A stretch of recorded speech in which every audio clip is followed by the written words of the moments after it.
Hello guys, പുതിയൊരു വീഡിയോയിലേക്ക് എല്ലാവർക്കും സ്വാഗതം. നമ്മൾ 2 ദിവസം മുമ്പ് കണ്ടിരുന്നു ബിറ്റ്കോയിൻ്റെ പ്രൈസ് വീണ്ടും ഒരു 65,000 വരെ വന്നിട്ടുണ്ടായിരുന്നു. എക്സ്പെക്ടേഷൻസ് എന്താണെന്ന് വെച്ചാൽ 65,000 നിന്ന് നമുക്ക് റീബൗണ്ട് കിട്ടും തന്നെയാണ്. നമ്മളുടെ എക്സ്പെക്ടേഷൻ അല്ല, മൊത്തത്തിൽ മാർക്കറ്റിൻ്റെ എക്സ്പെക്ടേഷൻ തന്നെ 65 സ്ട്രോങ് സപ്പോർട്ടാണ്, അവിടെ തട്ടി റീബൗണ്ടായി പോകും എന്നുള്ളതാണ്. സോ അതിന് കാരണം ആ ചെറിയൊരു ഡംപിനുള്ള കാരണങ്ങളും മൾട്ടിപ്പിൾ റീസൺസ് ഉണ്ട്. അത് എന്തൊക്കെയാണെന്നുള്ളൊരു ഷോർട്ട് വീഡിയോയിലാണ് അതിനകത്തുള്ള പറയുന്നത്. സോ ഒന്നാമത്തെ കാര്യം എന്ന് പറഞ്ഞാൽ നമ്മളെല്ലാവരും 2 ദിവസം മുമ്പ് CPI ഡാറ്റ അല്ലെങ്കിൽ FOMC മീറ്റിംഗ്സ് ഒക്കെ നമ്മൾ ശ്രദ്ധിച്ചിരുന്നു. സോ CPI ഡാറ്റ ഇൻഫ്ലേഷൻ ഭയങ്കര കുറവായിരുന്നു, അത് നല്ല രീതിയിൽ ഒരു ബുള്ളിഷ് മൂവ്മെന്റ് ആയിരുന്നു. അതിന്റെ റിസൾട്ട് എന്നുള്ള രീതിയിൽ തന്നെ മാർക്കറ്റ് നല്ല രീതിയിൽ ആ സമയത്ത് CPI ഡാറ്റ വന്നപ്പോൾ മാർക്കറ്റ് ഒന്ന് പമ്പായിരുന്നു. പക്ഷെ അതിനുശേഷം രാത്രി FOMC മീറ്റിംഗ് ഉണ്ടായിരുന്നു. FOMCയിൽ ഇൻട്രസ്റ്റ് റേറ്റിന്റെ കേസിൽ ഇൻട്രസ്റ്റ് റേറ്റ് കുറവായിരിക്കും എന്നാണ് മാർക്കറ്റ് എക്സ്പെക്ട് ചെയ്തിട്ടുണ്ടായിരുന്നത്. പക്ഷെ അത് അൺചേഞ്ച്ഡ് ആയി, അതൊരു ചേഞ്ചും ഇല്ലാണ്ടായപ്പം അത് ചെറിയ രീതിയിലൊരു ബിയറിഷ് സെന്റിമെന്റ് ആണ് തന്നത്. സത്യം പറഞ്ഞാൽ FOMC മീറ്റിംഗ് നമ്മൾ ഹൈ ആണെന്ന് എക്സ്പെക്ട് ചെയ്ത് ലോ വന്നു കഴിഞ്ഞാലും അൺചേഞ്ച്ഡ് ആയാലും നമുക്ക് പോസിറ്റീവാണ്. ഇപ്പം താഴത്തേക്ക് വരും എന്ന് വിചാരിച്ചിട്ട് മാർക്കറ്റ് ഒരു മൂവ്മെന്റും ഇല്ലാണ്ട് നിന്നാലും അല്ലെങ്കിൽ മേലേക്ക് ഒരു ശേഖരം കയറിയാലും അത് നെഗറ്റീവായിട്ടാണ് മാർക്കറ്റിന് ഇമ്പാക്ട് ചെയ്യുക. സോ ആ ഒരു ഇതായിരുന്നു താഴത്തേക്ക് പോകുന്നത് നമ്മൾ കണ്ടത്. സോ അതിൻ്റെ ഒപ്പം തന്നെ വേറെ കുറച്ച് കാര്യങ്ങൾ പറയുന്നുണ്ട്. ഇൻട്രസ്റ്റ് റേറ്റ് ലോവർ ആക്കിയിട്ടുണ്ടായിരുന്നു, എന്നാലും കുറേ ഞാൻ പറഞ്ഞ പോലെ എക്സ്പേർട്സ് എല്ലാവരും പറയുന്നുണ്ട് ബിറ്റ്കോയിൻ്റെ 65,000 ഒരു വലിയ സപ്പോർട്ടാണ്.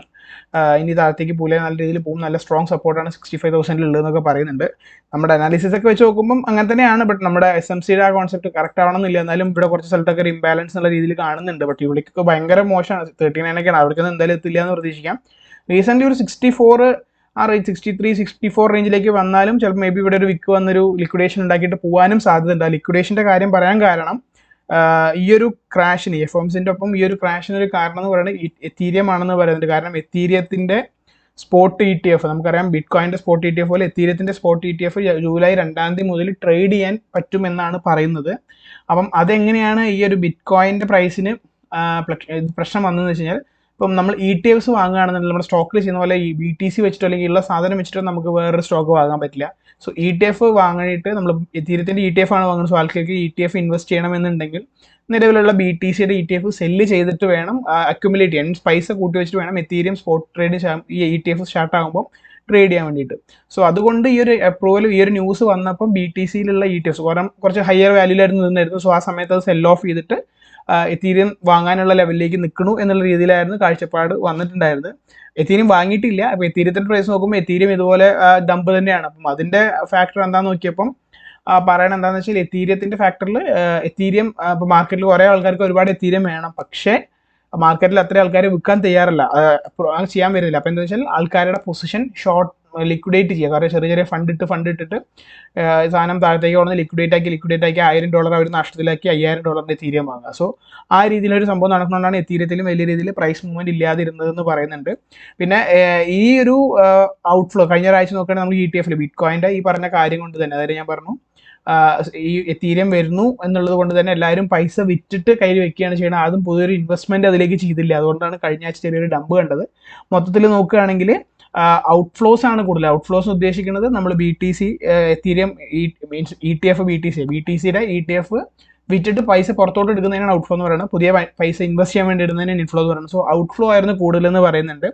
പിന്നെ വേറൊരു എക്സാമ്പിൾ, ഈ ഒരു എത്തീരിയത്തിൻ്റെയും ബുള്ളിഷ് മാർക്കറ്റിൻ്റെ ഒരു സംഭവം എന്ന് വെച്ചാൽ ഒരു വെയിലറേറ്റിൽ നിങ്ങൾ കാണാം, ഏകദേശം ഇവിടെ കാണാം അത്രയും വലിയ രീതിയിലൊരു USDT മിൻറ്റ് ചെയ്തിട്ടുണ്ട് ട്രഷറി ടെതറിൻ്റെ. അവർ ഇത്രയും മിൻറ്റ് ചെയ്തിട്ട് പറഞ്ഞാൽ പുതിയതായിട്ട് മാർക്കറ്റിലേക്ക് വന്നിട്ടുണ്ട്. സോ ഇത് മാർക്കറ്റിലേക്ക് വരിക എന്നുള്ളത് കൊണ്ട് തന്നെ പുതിയ രീതിയിലേക്ക് ഫണ്ട് മാർക്കറ്റിലേക്ക് വരുന്നു എന്നാണ്. അപ്പം നല്ല രീതിയിലൊരു ബുള്ളിഷ് ആയിട്ടാണ് കാണുന്നത്. പിന്നെ ബുള്ളിഷിന് ഈ 65,000 ആണ് പീക്ക് എന്ന് പറയാൻ മൾട്ടിപ്പിൾ റീസൺസിൽ ഒരു റീസൺ എന്ന് പറയുന്നത്, ഇവിടെ ഒരു 3 റീസൺസ് ഉണ്ട്. അതിൽ ഒരു റീസൺ എന്ന് പറയുന്നത് ഫെഡറൽ റിസർവ്, നമ്മുടെ ഫെഡറൽ ബാങ്ക് അല്ല, ഫെഡറൽ റിസർവ് US-ൻ്റെ അവരെന്താണെന്ന് വെച്ച് കഴിഞ്ഞാൽ പൈസകൾ മീൻസ് പോളിസീസ് ഒക്കെ കുറച്ചും കൂടി കടികട്ടിയാക്കാൻ പോവുകയാണെന്നാണ് പറയുന്നത്. സോ കടികട്ടിയാക്കുകയാണെന്നുണ്ടെങ്കിൽ ഇൻഫ്ലേഷൻ കൂടാതിരിക്കാൻ വേണ്ടി മറ്റുള്ള കാര്യങ്ങളൊക്കെ ഭയങ്കര കടുകട്ടിയാക്കുകയാണെന്നുണ്ടെങ്കിൽ ഇൻഫ്ലേഷൻ കൂടുമ്പം ഏറ്റവും പോസിറ്റീവ് ആവുന്നത് ബിറ്റ്കോയിനാണ്. കാരണം ബിറ്റ്കോയിൻ ലിമിറ്റഡ് സപ്ലൈ ആണ്. സോ അതുകൊണ്ട് തന്നെ നമ്മുടെ ബിറ്റ്കോയിനിലേക്കും മാർക്കറ്റിലേക്കും ഫണ്ട് കൂടുതൽ വരാനുള്ള സാധ്യതകളും ഇവർ പറയുന്നുണ്ട്. സോ അതുകൊണ്ടാണ് ഒരു റീസൺ എന്താണെന്ന് വെച്ചാൽ ഇതാണ് ഒരു റീസൺ. കാരണം ഫെഡറൽ ബാങ്ക് എന്നാണ് വാല്യൂ വരുന്നത്. ഞാൻ ഫെഡറൽ ബാങ്കാണ് പറയുന്നുണ്ടെങ്കിൽ നിങ്ങൾക്ക് മനസ്സിലായില്ല ഫെഡറൽ റിസർവ് ആണ് ഉദ്ദേശിക്കുന്നത് എന്നുള്ളത്, അത് മതി. സോ ആ ഒരു സംഭവം കൊണ്ടാണ് പറയണത്. പിന്നെ ബിറ്റ്കോയിൻ്റെ ഡെറിവേറ്റീവ്സിൻ്റെ നമുക്കറിയാം, ഫ്യൂച്ചേഴ്സ് നമ്മളെല്ലാവരും ചെയ്യുന്നതാണ്. നമ്മൾ മെയിൻലി പെർപ്പച്വലായിരിക്കും ചെയ്യുന്നുണ്ടാവും, എക്സ്പയറി ഡേറ്റ് ഒന്നും ഇല്ലാതെ. പക്ഷെ ഒരുപാട് പേര് എക്സ്പയറി ഡേറ്റ് വെച്ചിട്ടുള്ള ഫ്യൂച്ചേഴ്സ് ഒക്കെ ചെയ്യുന്നുണ്ട്. സോ ഇതിൻ്റെ ഡെറിവേറ്റിൻ്റെ ഒരു പ്രീമിയം പ്രൈസ് വരെ, അതായത് നമ്മുടെ സ്പോട്ട് ട്രേഡിങ്ങിൽ നടക്കുന്ന BTCയും പ്രീമിയം രണ്ടും കുറച്ച് ഡിഫറൻസ് ഉണ്ടാവും. എപ്പോഴും സ്പോട്ടിനേക്കാളും കുറച്ച് കുറവാണ് പ്രീമിയം പ്രൈസ് എന്നുണ്ടെങ്കിൽ മാർക്കറ്റ് നെഗറ്റീവ് ആവുകയാണെന്നാണ് പറയുന്നത്, നെഗറ്റീവ് സെൻറ്റിമെൻ്റ് ആണെന്നാണ് പറയുക.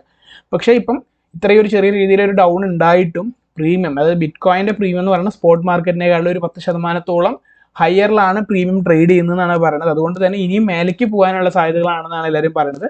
സോ അത് ഒരു പോസിറ്റീവ് ന്യൂസ് ആണ്. സോ ഇങ്ങനത്തെ കുറച്ച് കാര്യങ്ങൾ കൊണ്ടാണ് പലരും പറയുന്നത് ഈ 65,000 എന്നുള്ളതൊക്കെ ഒരു ഇതാണ്, സ്ട്രോങ് സപ്പോർട്ടാണ്, തിരിച്ച് പോകുമെന്ന് പറയണത്.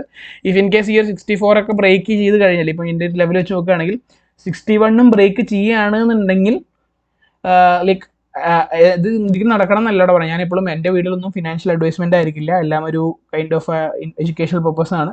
ഇപ്പോൾ 61,000 ഒക്കെ ബ്രേക്ക് ചെയ്യുക, ഇപ്പോൾ ഒരു 60,800 60,500 ഒക്കെ ബ്രേക്ക് ചെയ്തിട്ട് ഒരു ക്ലോസ് ചെയ്തെന്ന് വിചാരിക്കുക, ഒരു candle one day daily candle close ചെയ്ത് കഴിഞ്ഞാൽ ദെൻ നമുക്കൊരു 54 എക്സ്പെക്ട് ചെയ്യാം. പക്ഷേ അങ്ങനെയൊന്നും വരില്ല, മൊത്തത്തിൽ പോസിറ്റീവ് ആണെന്നാണ് പറയണത്.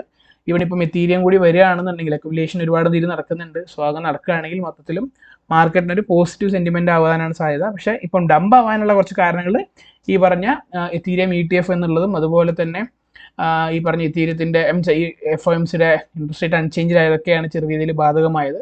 മറ്റുള്ളതൊക്കെ വെച്ച് നോക്കുമ്പോൾ മാർക്കറ്റ് ഇപ്പോഴും ബുള്ളിഷാണ്, മീൻസ് മൊത്തത്തിലൊരു പോസിറ്റീവ് ടെൻഡർ തന്നെയാണ് നിൽക്കുന്നതാണ് അറിയാൻ കഴിഞ്ഞത്. അപ്പോൾ ഇത്രയേ ഉള്ളൂ വീഡിയോ. വേറെ നല്ലൊരു വീഡിയോ ആയിരിക്കും. എല്ലാവർക്കും ഹാപ്പി ഇൻവെസ്റ്റിംഗ്.